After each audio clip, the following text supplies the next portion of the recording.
নির্বাচনী প্রচারণার অংশ হিসেবে শনিবার 7 ফেব্রুয়ারি দেশের উত্তরাঞ্চলের 3 জেলা সফর করবেন বিএনপি চেয়ারম্যান তারেক রহমান।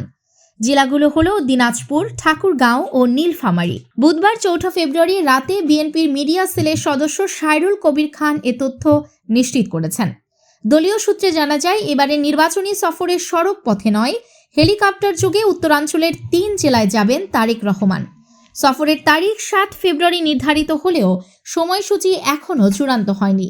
নিরাপত্তা ব্যবস্থা, আবহাওয়া পরিস্থিতি এবং সফরসূচি নির্ধারণকারী সংশ্লিষ্টদের সিদ্ধান্তের ওপর সময়সূচি নির্ভর করবে বলে জানিয়েছেন দলীয় নেতারা।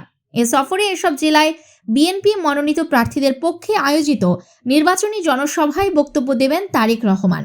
এর মধ্যে ঠাকুরগাঁও 1 সদর আসনে বিএনপি মহাসচিব মির্জা ফখরুল ইসলাম আলমগীর, স্থায়ী কমিটির সদস্য AZM জাহিদ হোসেন এবং নীলফামারী 2 আসনে বিএনপির মনোনীত প্রার্থী শাহরিন ইসলাম তুহিনের নির্বাচনী প্রচারণার অংশ হিসেবে এসব জনসভায় প্রধান অতিথি হিসেবে বক্তব্য রাখার কথা রয়েছে তারেক রহমানের। সফরকালে তারেক রহমান তার প্রয়াত নানা ইস্কান্দার মজুমদার, নানি তৈয়বা মজুমদার এবং খালার সাবেক মন্ত্রী খুরশিদ জাহান হকের কবর জিয়ারত করবেন বলে জানা গেছে।